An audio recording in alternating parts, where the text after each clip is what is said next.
qualquer coisa. Imagina,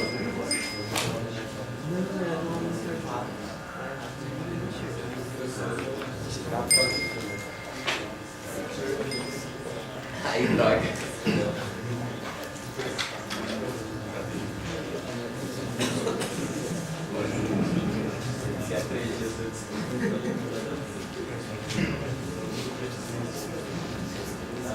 Bom, vamos começar então. Se alguém eventualmente quiser entrar em contato comigo, esse e-mail aí está à disposição, tá? Então é só escrever que eu respondo, tá bom? Tá, então posso ir para frente? Coragem.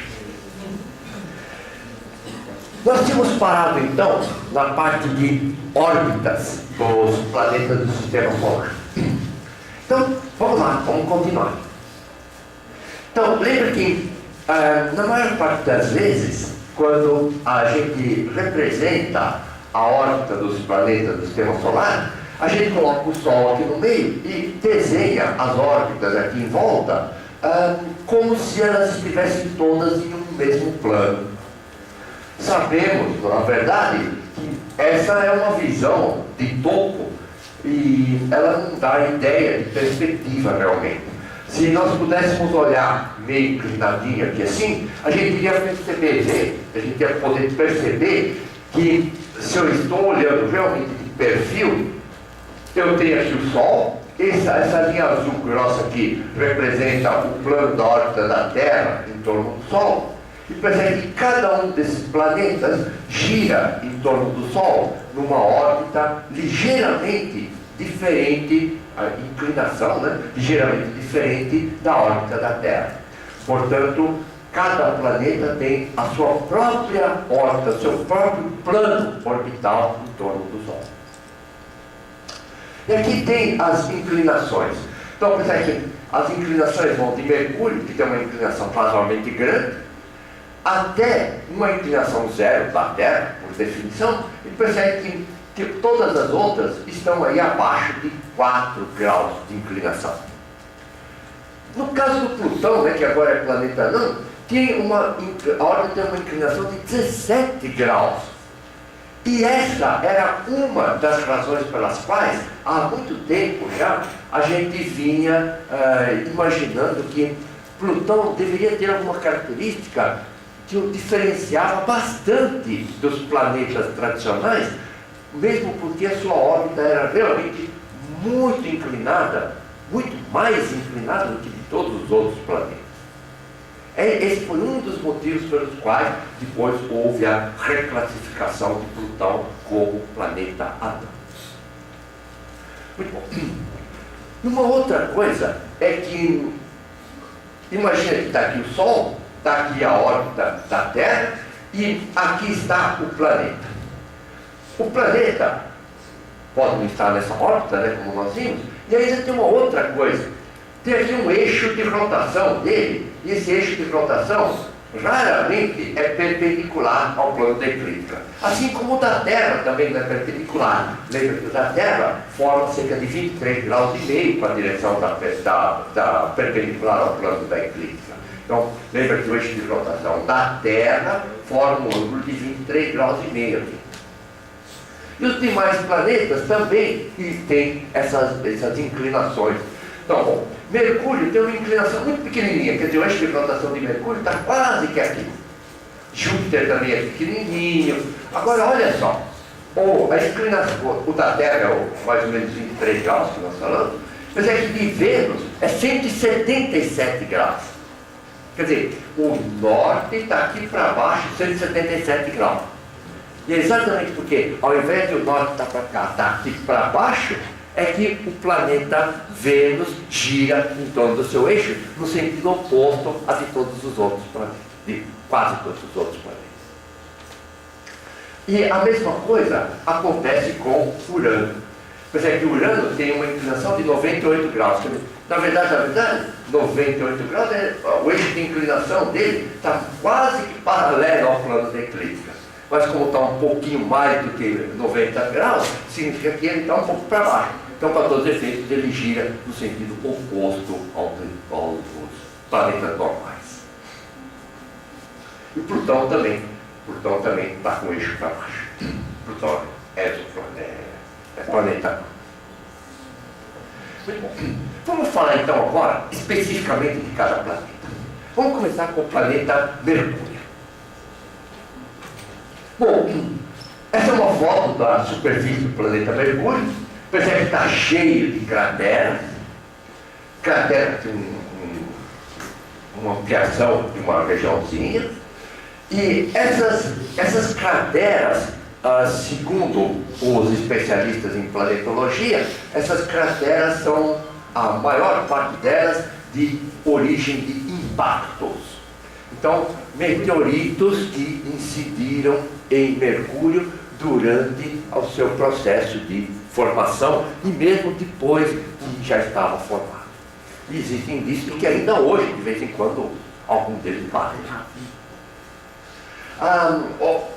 O chão de Mercúrio é composto de silicatos e basaltos.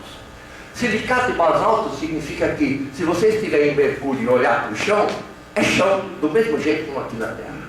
É silicato e basalto. Quer dizer, olhando assim você não vai ver diferença nenhuma entre o chão de Mercúrio e o chão da Terra. As temperaturas, aí sim, existem variações realmente importantes. Percebe que quando uma parte de Mercúrio está lá voltada para o Sol, a temperatura atinge alguma coisa como 550 graus. 550 graus é superior ao ponto de fusão do chumbo. Modo o chumbo derreteria. Enquanto que no lado escuro, naquele instante, a temperatura chega a cerca de 200 graus abaixo de zero. Então, percebe que a variação é muito grande. E um dos motivos dessa variação tão grande de temperatura entre a face voltada para o Sol e a face da noite é o fato de não ter basicamente atmosfera. Então, vamos chamar de dia, né? Durante o dia de Mercúrio, o Sol bate direto e à noite ele fica voltado para o espaço vazio, então ele irradia aquela energia muito depressa. Então é por isso que faz. O depressa é modo de dizer, porque vocês vão ver lá que o dia de Mercúrio é bem compridinho, né? Cerca de 88 dias nossos. Muito bom. Aqui então, essa é uma foto de um mapeamento completo de Mercúrio. Então, dos dois hemisférios de Mercúrio. Isso aqui, teoricamente assim, não parece muita diferença entre eles. Alguns dados então. Bom, a inclinação lá nós já tínhamos falado, que é muito próxima de zero. Aqui tem o tamanho comparado de Mercúrio com a Terra. O diâmetro de Mercúrio é uns 38% do diâmetro da Terra. A massa de Mercúrio, você que é 5 centésimos da massa da Terra. Então a massa realmente é pequenininha, Mercúrio é pequeno. A aceleração da gravidade, lembra que na Terra é 9,8, né? Lá é 0,3, quer dizer, você dá um pulo assim, você vai lá no fundão da sala, sabe aquele caso de bota de 7 léguas, né? Próximo. Percebe que a excentricidade é razoavelmente grande, fazendo com que ele se aproxime aqui a 0,3 unidades do Sol, o seu periélio, em compensação fica quase 0,5 no seu afélio. E aqui é que tem, tá vendo? O ano de Mercúrio dura mais ou menos 88 dias, e o dia dura o dobro disso daqui. Quer dizer, lá, fazer aniversário é 2 vezes por dia. Cara, então percebe que é bem maluquinho. E percebe que olha, o período de rotação é esse. E o dia é esse. Lembra que nós vimos, né, que o período de rotação da Terra era de 23 horas, 56, 24 segundos, e o dia era 24 horas. A diferença era só aqueles 3 minutos e 56 segundos. Aqui não. Percebe que a diferença entre o dia e o período de rotação é quase que 3 vezes o dobro. E nós vamos ver uma coisa interessante aqui em Mercúrio. Mercúrio tem a seguinte característica. Imagine que eu estivesse lá no chão de Mercúrio e o Sol está nascendo. Isso aqui é foto real. Então, é claro que não era do chão, quer dizer, eu não estou no chão de Mercúrio, tá? Eu estou numa nave fotografando o Sol nascendo no Mercúrio. Então, imagina que lá está o Sol nascendo, lá no instante tempo. Então o Sol vai nascendo, o tempo vai passando, o Sol vai subindo, aí o Sol fala, não, caminha com esse friozinho, né? Aí o Sol volta a descer um pouco, e só depois é que ele volta a subir outra vez. Quer dizer, um nascer hesitante assim, cara. Eu vou levantar, mas não com muita convicção. E o motivo disso é o seguinte. Imagina que tivesse aqui Mercúrio, e Mercúrio está se deslocando aqui em torno do Sol, e ao mesmo tempo girando em torno do seu eixo.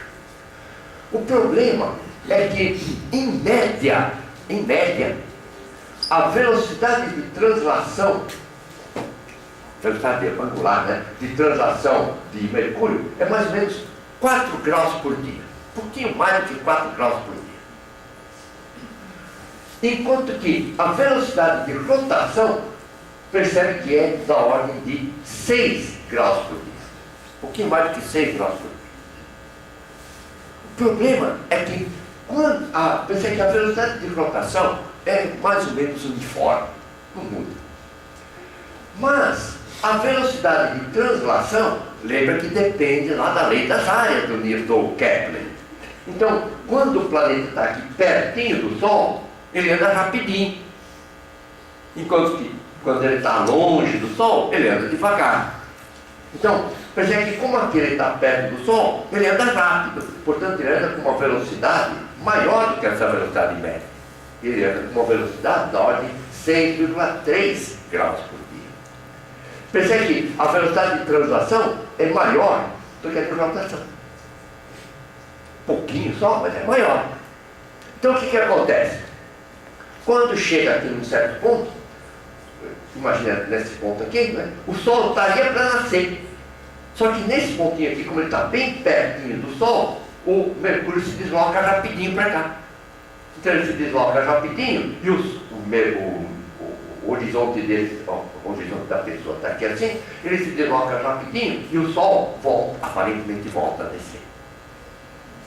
Então, por causa da rotação rápida, da translação rápida aqui perto do Sol, a velocidade de rotação fica menor do que a translação, portanto a translação ganha e o Sol volta a se. Pelo que a gente sabe, esse é o único planeta do Sistema Solar onde isso acontece. E é claro que isso acontece no dia em que está aqui no periélio. Aqui nós vamos colocar a estrutura física de cada um dos planetas, física e química, de cada um dos planetas do Sistema Solar. De modo que aqui está o de Mercúrio, depois vou colocar aqui Vênus, Terra e Marte, para a gente poder comparar.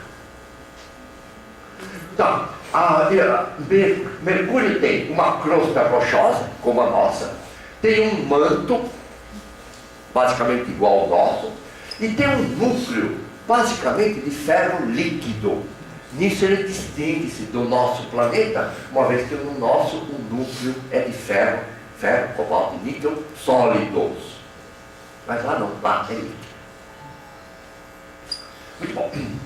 Vamos ver Vênus então. Bom, comparando Vênus com a Terra, percebe que são basicamente do mesmo tamanho. Essa aqui é uma fotografia obtida no filtro visível, então, como nós vemos, ou viríamos, né? Vênus se nós estivéssemos lá pertinho. Isso que a gente está vendo é a atmosfera de Vênus. Vênus tem uma atmosfera muito densa, tão densa que na verdade a gente não consegue ver a parte do chão de Vênus. A gente só vê o alto das nuvens de Vênus. E essa atmosfera ela é composta basicamente de 96% de gás carbônico. Aí tem uns 3 e pouco por cento de nitrogênio e um pouquinho de vapor d'água. Então, percebe que a atmosfera é formada basicamente de gás carbônico. É uma atmosfera muito densa, tanto densa que no chão de Vênus a temperatura chega a cerca de 470 graus, nós vamos ter que explicar isso, bem alto, e uma pressão de cerca de 90 atmosferas. Lembra que aqui na Terra, né, cada vez que a gente desce cerca de 10 metros, a pressão aumenta aproximadamente 1 atmosfera. Então, percebe que ter 90 atmosferas significa 90 dividido por 10, aí está mais ou menos a uns 90 atmosferas, né? E como a gente tem 10 atmosferas, mais ou menos, 10 metros por atmosfera, isso corresponderia a estar a uns 90 metros de profundidade, 900 metros de profundidade na água aqui. Tá bom. O chão, silicato e basalto. Mesma coisa como na Terra. Agora, essa daqui eu vou chamar de foto, mas na verdade isso é feito através de radar. Então, um satélite ficou girando aqui em volta, ele ficou lançando sinais de rádio, os sinais de rádio atravessam a atmosfera, batem no chão, refletem e chegam um novo satélite de novo. E o que eles fazem é medir o intervalo de tempo entre a emissão e a recepção, sabendo a velocidade com que a onda se propaga, eles acabam sabendo a que distância a onda bateu e voltou. Então, com isso eles fazem um mapeamento do chão de Vênus. E com esse mapeamento, então, a gente consegue obter alguns detalhezinhos do chão de Vênus. O que faz com que a temperatura de Vênus seja tão alta? Bom, é claro que um dos fatores é que ele está mais pertinho do Sol do que nós estamos do Sol. Então, com isso, já teoricamente, já deveria ter uma temperatura mais alta. Mas, de alguma forma, 470 graus surpreende. Então, o motivo é o seguinte: é o chamado efeito estufa.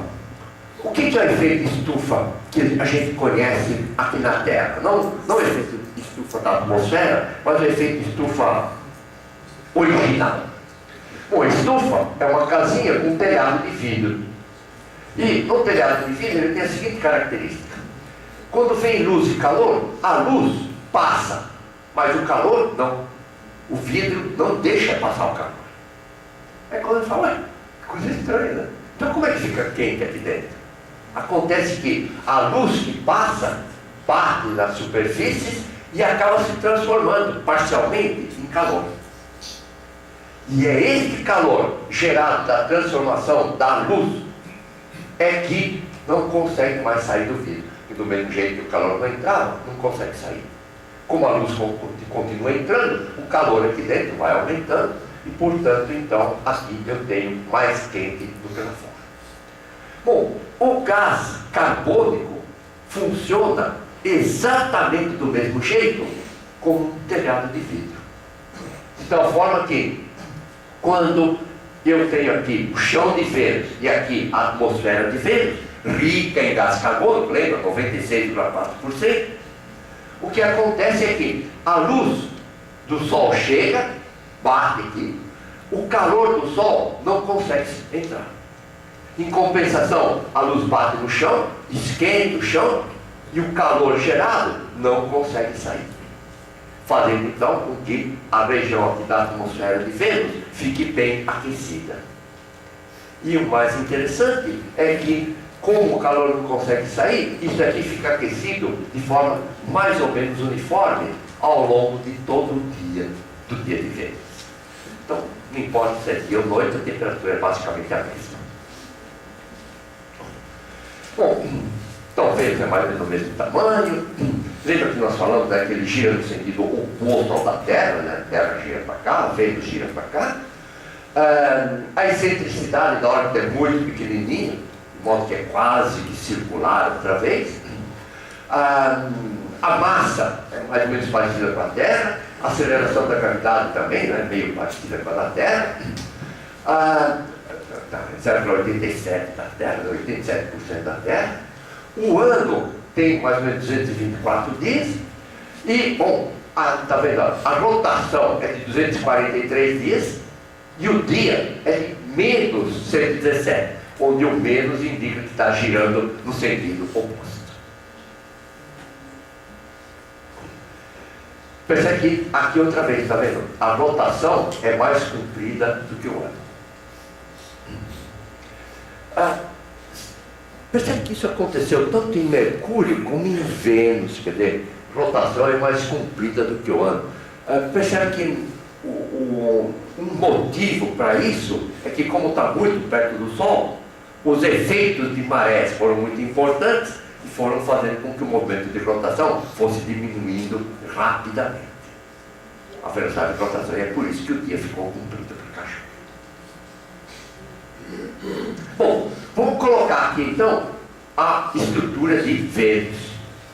Bom, apesar que Vênus é um pouco maior, tem um núcleo líquido, provavelmente de ferro também, tem um manto, tem uma crosta rochosa e, bom, tem uma atmosfera densa, basicamente de gás carbônico. Bom, quanto da Terra, não vou falar muita coisa, mas da Terra tem os silicatos e basaltos. Então, professor, na formação dos planetas, o que determina o tamanho do ano? Vamos tentar dar uma explicação. Existem duas possíveis aí. Pelo menos que a gente conhece duas. A gente nem sabe se uma delas está certa. Então, basicamente silicatos e basaltos na superfície, né, até um certo ponto. Basicamente, a atmosfera é formada de gás de nitrogênio. Então, por exemplo, o gás de nitrogênio que é predominante, né, 78% das partículas é de nitrogênio. Normalmente a gente nem pensa no nitrogênio, a gente já está acostumado a falar no gás oxigênio. No entanto, o nitrogênio é o gás mais abundante na nossa atmosfera. Aí tem 21% de oxigênio, 1% de vapor d'água, um pouquinho de argônio e uns tracinhos de gás carbônico.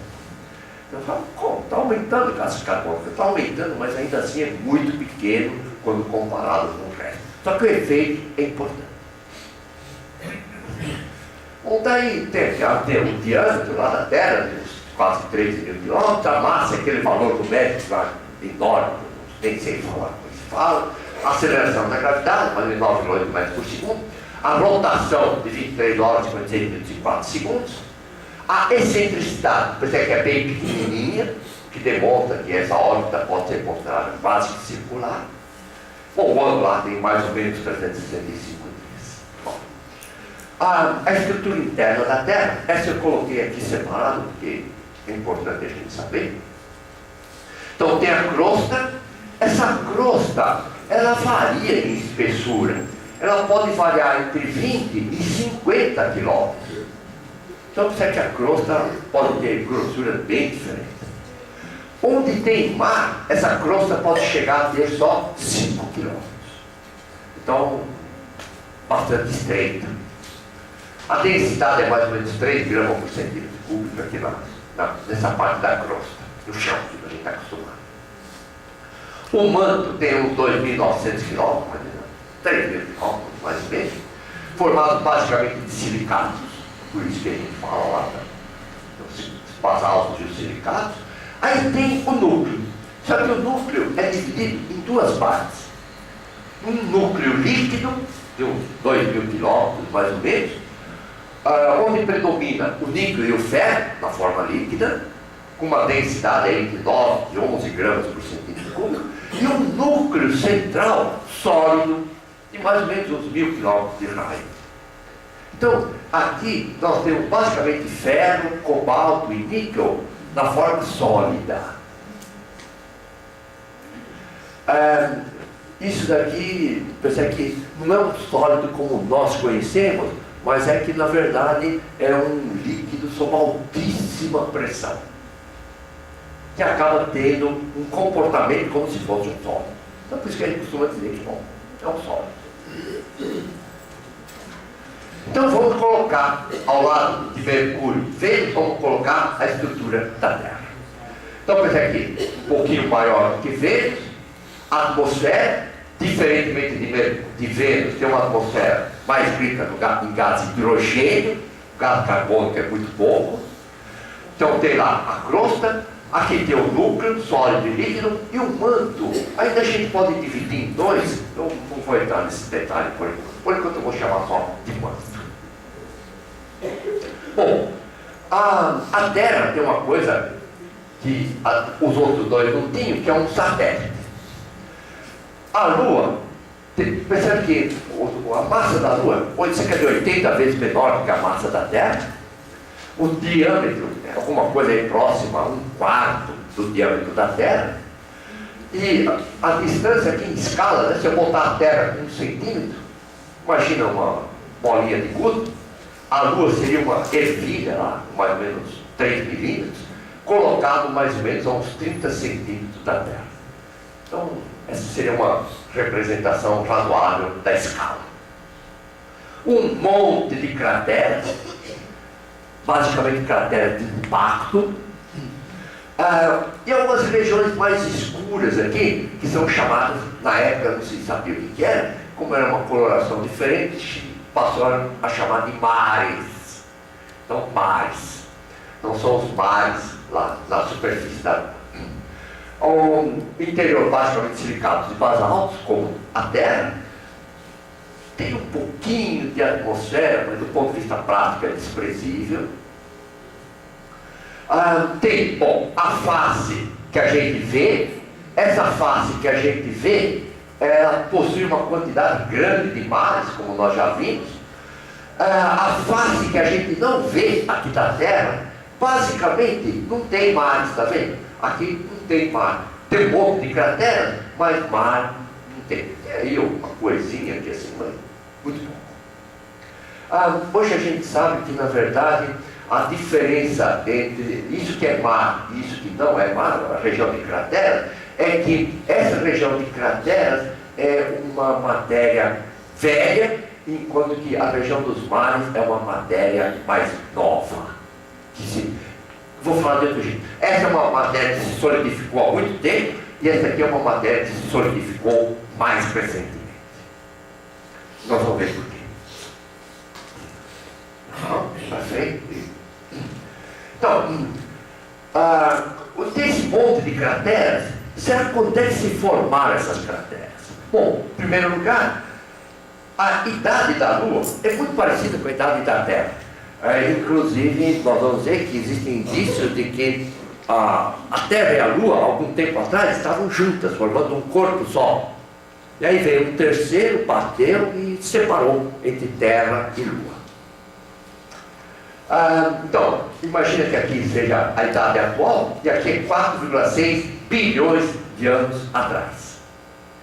E aqui eu vou colocar a taxa de formação de crateras. Crateras de impacto de meteoritos. E o que a gente verifica é que a curva é mais ou menos desse jeitão. Então a gente consegue, estudando as crateras e o tipo de material que está lá, ter informações de quando aquele material foi formado. E o que a gente verifica então é que, no começo, na idade inicial, a Lua foi muito bombardeada, aí rapidamente diminuiu o número de bombardeio e basicamente se mantém constante nesses últimos 3 bilhões de anos. De modo que a maior parte das crateras foi feita nesse primeiro 1,5 bilhão, mais ou menos 1,5 bilhão de anos iniciais da formação da Lua. Então, os bombardeios mais intensos apareceram aí nos primeiros 800 milhões de anos, aí veio aqui, diminuiu um pouquinho, a formação de mares foi por aqui assim, nós vamos ver já porquê, e daqui para cá então foram muito poucos os impactos e foram mantidos mais ou menos uma taxa constante muito pequena. A estrutura interna da Lua é que aparentemente tem ferro, tem uma região de astenosfera plástica, quer dizer, é uma região que é parcialmente pastosa, né? Está mais para duro do que pastosa mesmo. Houve uma época em que aquilo era realmente pastoso. Hoje já não está. Lembra que quando a gente falou em marés, a lua mudava por causa da maré que a Terra criava na lua, né? Então, hoje essas marés estão muito pequenininhas na lua, quer dizer, tem efeito muito pequeno, uma vez que não tem mais parte realmente líquida. Aí tem uma litosfera sólida e uma crosta. E uma crosta, e aqui é que é interessante de ver. Percebe que a parte da Lua que está virada para a Terra, lembra que nós falamos que tem mares. Enquanto que a parte que está voltada contra a Terra, voltada do outro lado da Terra, basicamente não tem mares. Uma outra coisa interessante é que, está vendo, ó, aqui a espessura da crosta é pequena e aqui a espessura da crosta é grande. Então, a ideia é a seguinte: imagina que aqui estivesse a Terra e aqui a Lua. A Lua não tem uma forma esférica, parece mais um ovo, com a parte mais bojuda voltada para a Terra. É claro que a distância aqui não está em escala, tá? Então, a parte mais bojuda está voltada para a Terra. Então, e acontece que nós vimos, né, que o núcleo está aqui assim, e a parte da crosta que está voltada para a Terra é mais fininha do que essa outra aqui. Então, imagine que um meteorito bata, vou chamar aqui, né, de crosta próxima e crosta distal. Imagina que um meteorito bata aqui assim. Como a crosta é bem fininha, com impacto, pode rachar essa crosta e sobe material do núcleo para cá, formando então aqui alguma coisa. Esse material sobe, ele sobe quente. Aí, como tinha uma crosta furada, ele se espalha. Ele se espalha e forma uma lagoa de lava. Essa lagoa de lava acaba resfriando. E como ela acaba resfriando, percebe que aí se forma o mar. E percebe que como a matéria subiu aqui, então é uma matéria que se formou mais tarde, com relação à matéria que já estava aqui. Quando, no entanto, então esses mares aqui, quando, no entanto, o meteorito bate aqui, como a crosta é muito espessa, só forma cratera, mas não consegue rachar até o fundão para subir a matéria líquida. Então forma cratera, mas mar não. Então isso explica o porquê que a nossa face, a face voltada para nós, tem um monte de mar, enquanto que a face voltada para o outro lado, basicamente não tem mar. Bom, essa foto eu coloquei aqui por dois motivos. Primeiro, está vendo a sombra do astronauta aqui? A sombra do astronauta é bem compridona. Isso porque as temperaturas na superfície da Lua variam bastante entre o dia e a noite. Durante o dia chega a cerca de 100 graus. E à noite cai alguma coisa próxima a 150, 120 graus abaixo de zero.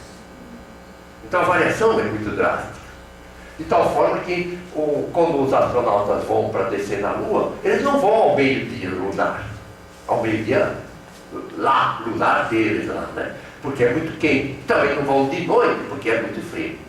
Então eles vão no entardecerzinho ou no nascer do sol lá por volta, para garantir que está num horário de temperatura mais amena. Então, por isso que a sombra é sempre compridona. É daqui então uma pisada lá de um dos astronautas. Essa pisada, teoricamente, vai ficar lá pro resto da eternidade, enquanto a luz existir. Por quê? Como não tem vento, não tem atmosfera, não tem vento, não chove, marcou, ficou. Então, a pegada fica lá. Bom, com esse jipinho eles conseguiram fazer um mapeamento razoavelmente grande lá da Lua, e lá não interessa.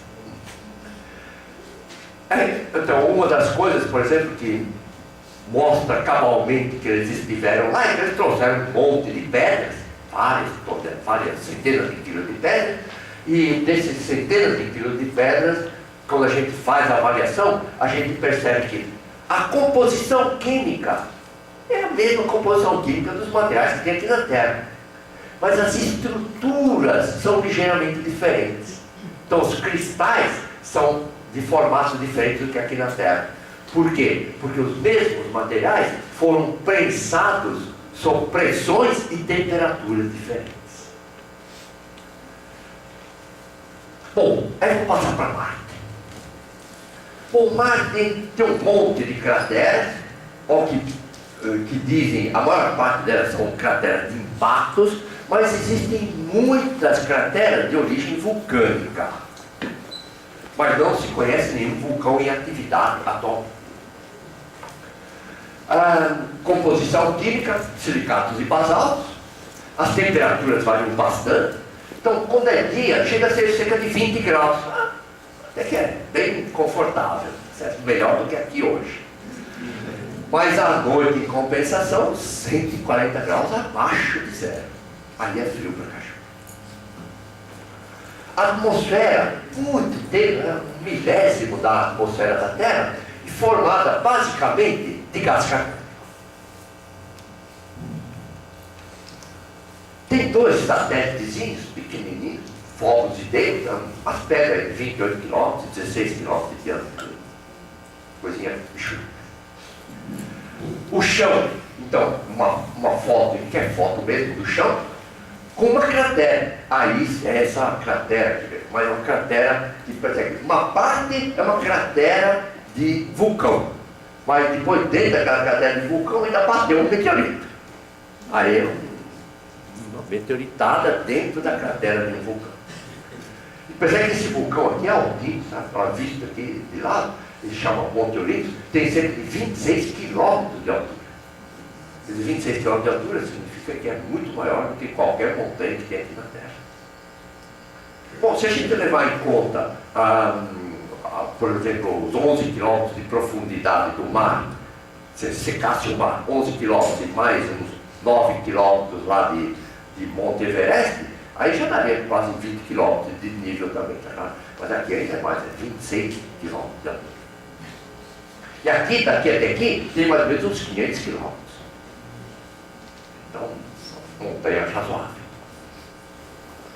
Bom, esse aqui são os pés da sonda que desceu em Marte. Só que quando a sonda está descendo, ela liga um sistema de foguetes para parar a queda. Então, conforme ligou aquele sistema de foguetes para parar a queda, estabilizar e poder se depositar no chão, aquele bocal por onde sai o gás e a combustão dele, acabou dando uma limpada no chão lá naquela região e deixou ver aqui uma parte embaixo da superfície de Marte. E ao que tudo indica, isso aqui é gelo. Então, gelo de água e gelo de gás carbônico. Portanto, é possível que embaixo daquela camada de poeira, a maior parte é poeira, daquela camada de poeira, exista gelo na forma líquida, na forma sólida. Água na forma sólida. Gelo na forma sólida. Bom, Marte tem mais ou menos metade do diâmetro da Terra, né, compara assim, a massa, 1/10 só da massa da Terra, a aceleração da gravidade pequenininha, uns 30, quase 40% da gravidade da Terra. O ano de Marte leva aí quase 2 anos nossos, e o dia é muito parecido com o nosso, olha lá, 24 horas, muito parecido. Agora a excentricidade é razoavelmente grande. Lembra que a excentricidade da Terra é 0,0167. 0,01. Percebe que é quase que umas 9 vezes maior. E é por isso que aqui o Kepler pode olhar e falar, não, isso realmente é uma elipse. Bom, vamos colocar Marte então naquela estrutura de dimensões dos planetas. Então, por exemplo, está aqui Marte, um pouquinho maior do que Mercúrio, um núcleo de ferro, manto com silicatos de ferro e um pouquinho de magnésio, porque nos outros não foi detectado, e uma crosta, onde nessa crosta nós temos alumínio, silicatos, que tem aqui na Terra. Muito bom. Aqui, uma ideia lá dos 2 satélites de Marte aqui. Percebe então, está aqui Marte aqui, Phobos e Deimos, completamente fora de escala, é claro. E aqui, mas aqui é uma foto. Então, uma foto de Marte, e aqui está Phobos e Deimos aqui. Então, tem coisas pequenas, né? Então, Phobos aqui. Mas percebe que o interessante é que tem uma craterona aqui. E tem uma cratera menor aqui. Então, as dimensões são bem pequenininhas. Essas estimativas de composição química, de forma geral, como que ela é feita? Vamos ver agora a física. Mas vou te adiantando. Espectroscopia. Temos, menor ainda, aí parece mais uma batatinha que foi descascada, mal descascada. Agora, vamos passar por centro da Terra. Como que a gente pode explicar para as crianças lá no observatório a ausência de atmosfera em Marte? Porque Mercúrio é fácil. E Marte? Então, percebe que a ausência de atmosfera a gente pode associar a 2 coisas. Primeiro, isso vale, na verdade, tanto vale para Mercúrio como vale para Marte também. Mas é que o que acontece é o seguinte, no caso de Mercúrio, por exemplo, está muito perto do Sol. Como está muito perto do Sol, fica muito quente. Lembra que a temperatura representa o grau de agitação das partículas.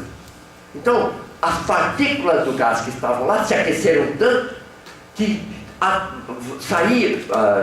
procuravam escapar de Mercúrio com uma grande velocidade e por causa da grande velocidade conseguiam escapar. Agora, então, isso aumenta muito a velocidade das partículas. Agora, por que eles conseguiram escapar? Como o Mercúrio tem uma massa muito pequenininha, a atração gravitacional é pequena. De tal forma que aquela partícula que estava querendo escapar, Mercúrio não conseguiu segurar gravitacionalmente. Então ela escapa. No caso de Marte, a coisa é basicamente a mesma no seguinte sentido. Primeiro, a temperatura pode ser razoavelmente grande, lá, mais ou menos uns 20 graus. A gravidade, mas não é tão grande quanto em Mercúrio. Então, a temperatura é razoavelmente pequena, mas ainda existe. Existe a atmosfera. Mas a gravidade é pequena também. Suficientemente pequena para que aquelas partículas, mesmo com aquele aquecimento não muito grande, consigam escapar.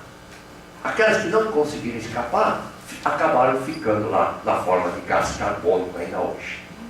Essa é a explicação que a gente dá hoje. Mas não tem a ver também com a maneira que os núcleos funcionam? Porque a gravidade não é bem menor.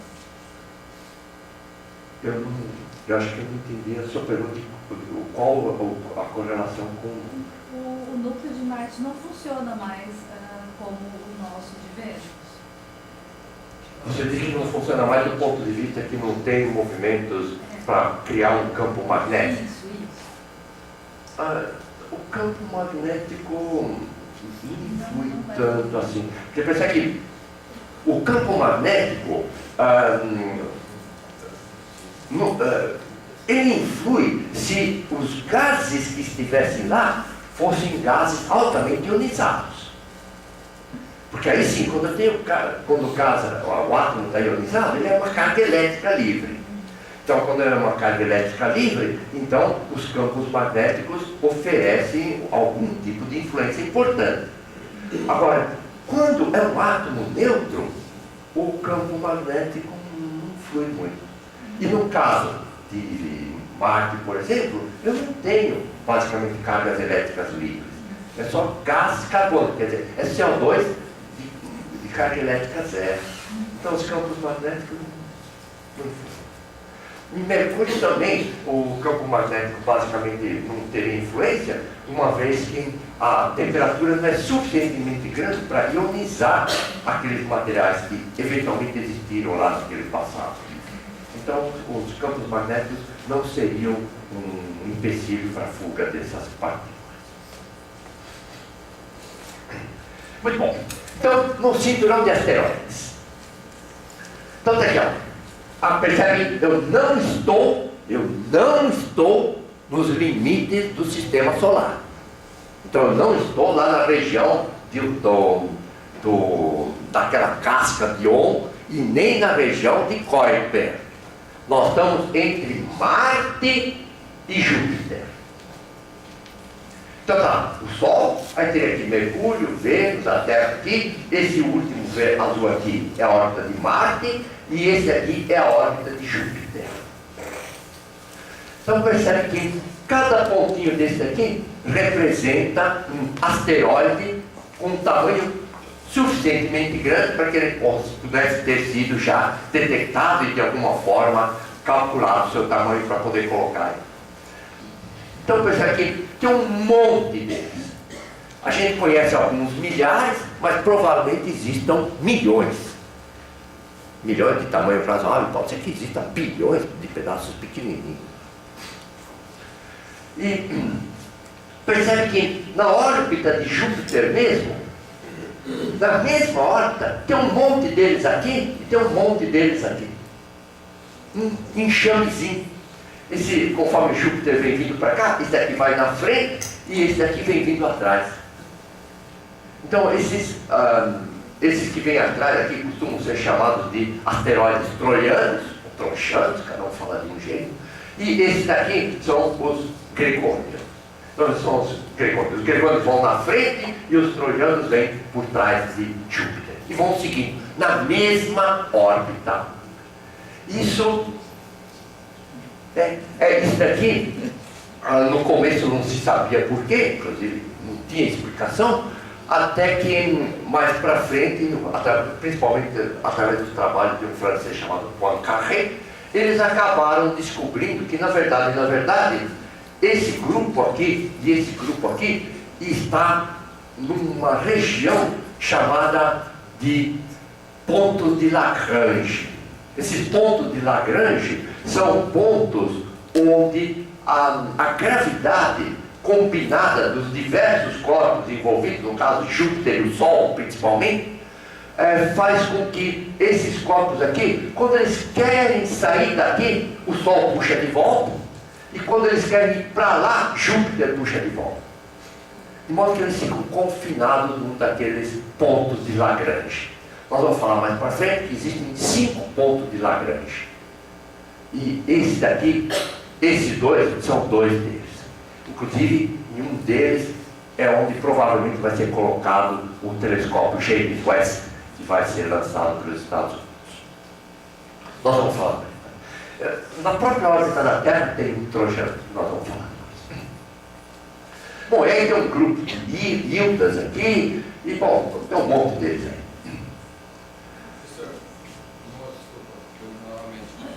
Pela aquela classificação da Sociedade Internacional Astronômica, Júpiter não limpou a sua trajetória.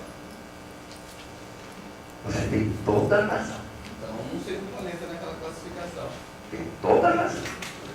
Assim como a Terra não fez também. Limpou totalmente. Porque tem aquele pequenininho que é aqui, mas ele não incorporou a luz que está na sua trajetória. Por isso que eu falei para vocês que dá vergonha de ser cientista. E depois vocês vão ver que, por exemplo, um dos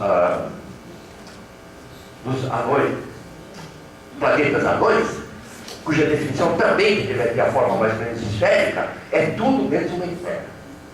Lembra muito mais uma bola de futebol americano. Ele também não poderia estar naquela classificação, mas acaba sendo o Halber, que nós vamos ver.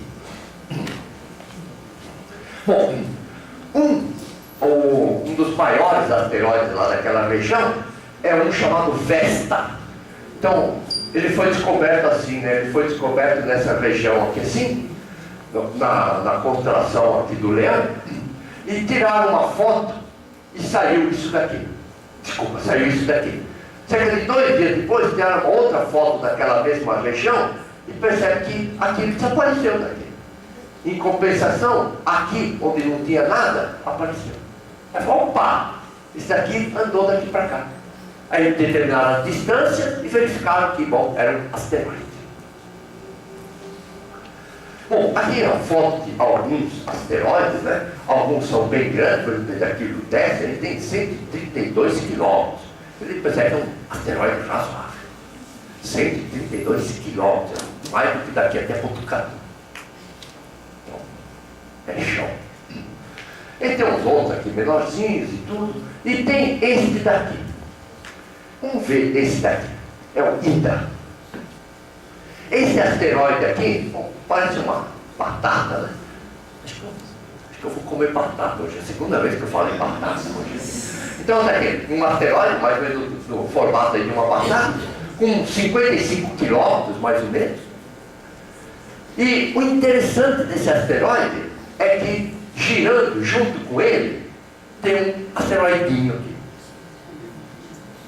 Esse asteroidinho, então, a gente diz que é um satélite daquele lá, mas que eu já tinha falado ontem para vocês, que é por falta de nome melhor.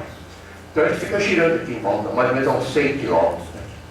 Apesar que não está em escala de distância aqui.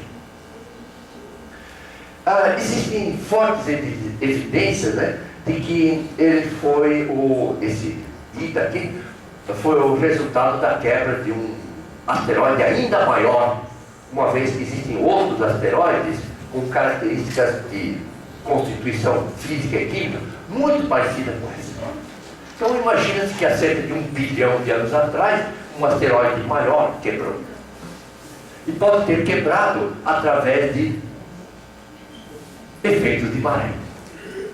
Como está perto de Júpiter, Júpiter tem uma massa muito grande, então quebrou. Ou algum outro bateu. Difícil de dizer. Muito bom. Agora, que pode ser a trajetória do Dactyl à volta da ilha, que não está uma esfera, porque ela é totalmente irregular? E o que tem a trajetória dele? Porque a gravidade da ilha não vai estar uma coisa... Porque percebe que na verdade os dois giram em torno de um centro de massa comum, mas como esse daqui é muito maior do que esse, o centro de massa está dentro desse daqui. Mas quando a gente aplica as leis da mecânica celeste, a gente leva em conta o centro de massa comum. E aí valem as regras normais. Mas é uma órbita elíptica. Bom, os 4 que nós vimos até agora, e os asteroides estão aqui, agora vamos passar para os 4 de fora. Então vamos passar de planetas telúricos para planetas jupiterianos, para planetas jovianos. Então, vamos lá. Nós tínhamos visto então a estrutura dos planetas telúricos e vimos todos eles tinham um núcleo, mas aparentemente todos eles tinham um núcleo de ferro, líquido ou não. Aí tinha um manto, basicamente de silicatos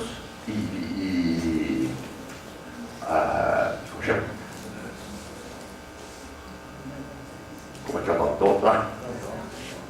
Basaltos. Então, basta silicatos de basaltos, uma crosta geralmente rica em alumínios e silicatos, e alguns tinham atmosfera, no caso Vênus e Terra, e outros basicamente não tinham atmosfera nenhuma, como Mercúrio e o Marte. Mas tem um pouquinho de atmosfera, mas é uma atmosfera basicamente de gás carbônico, como nós tínhamos falado. Agora, quando a gente passa desses telúricos para os planetas jovianos, aí a coisa muda completamente. O que a gente verifica é que a parte sólida mesmo, se é que é sólida, é uma regiãozinha lá no centro. Aí vem uma parte de hidrogênio metálico, percebe? Não tem mais basalto, silicato, não tem isso. Aí basicamente é hidrogênio metálico na forma líquida. Depois tem hidrogênio molecular na forma líquida, quer dizer, aqui é um monte de H. E aqui é um monte de H2. E aqui tem uma atmosfera, onde essa atmosfera é composta basicamente de metano, hidrogênio, amônia, um pouquinho de gelo e água. Gelo, no caso, são partículazinhas de gelo, né? Quer dizer, não é bloco de gelo, é partículas de gelo. E um pouquinho de água na forma de vapor. Então, essa é a estrutura de Júpiter. Quando a gente olha para Saturno, basicamente é a mesma coisa, só que a gente imagina que no caso de Saturno, tem aquele no centro seja mais rocha do que ferro. Aí tem uma regiãozinha de gelo mesmo, H2O, CO2 na forma de gelo. Aí tem hidrogênio metálico, como aqui, tem hidrogênio molecular, como aqui, e tem uma atmosfera. A atmosfera é basicamente igual à atmosfera de Júpiter. Bom, aí vem Urano, é bem menorzinho já, mas a estrutura interna é muito parecida com a de Saturno. E o Netuno, que também ainda é menorzinho ainda, e também tem mais ou menos a mesma estrutura. Então percebe que muda bastante o fato de que esqueci de falar uma coisa. Em Urano e em Netuno não existe aquela parte do hidrogênio metálico. Então, em cima daquela camada de gelo, já vem direto o hidrogênio molecular. Então, isso que difere. Então, percebe que nesses planetas aí, o que a gente percebe é que predominam os elementos voláteis. Então, predomina o hidrogênio, predomina o metano, no caso de Júpiter, a amônia. Então, por isso que eles são chamados de planetas gasosos. Mas isso não quer dizer que eles não tenham partes sólidas também. Bom, vamos falar especificamente de Júpiter um pouquinho para a gente poder continuar. O que é hidrogênio metálico? Hidrogênio metálico é o H. Ah, só H. E o hidrogênio metálico é quando ele se junta com outro. Ele dá o H, hidrogênio molecular. Muito bom. Então, é uma foto aí de Júpiter. Aquela composição lá que nós já tínhamos falado, né? Tem gás de hidrogênio, hélio, metano, amônio, um pouquinho de vapor d'água. A temperatura bem baixa, cerca de 100 graus abaixo de zero. Percebe que possui camadas de colorações diferentes. Isso está associado ao processo de formação, que nós vamos ver mais para frente, sendo que ele gira como o Sol. Não é um corpo sólido, é um corpo gasoso. De modo que algumas regiões giram mais rápido do que outras. E nas regiões de interfaceamento entre as duas, então percebe que uma camada gira mais depressa do que a outra, então entre as duas camadas ocorrem atritos hidrodinâmicos. Esses atritos hidrodinâmicos é como quando a gente passa a mão dentro d'água, que ficam formados nos rodamuinhos. Aqui é a mesma coisa, então ficam formados, dá para ver claramente na formação de uns rodamuinhos por aqui. Inclusive essa grande mancha vermelha é um grande rodamuinho. Sendo que essa região de turbulência aqui, ela é uma região que traz matéria lá de baixo para cima, e a cor avermelhada está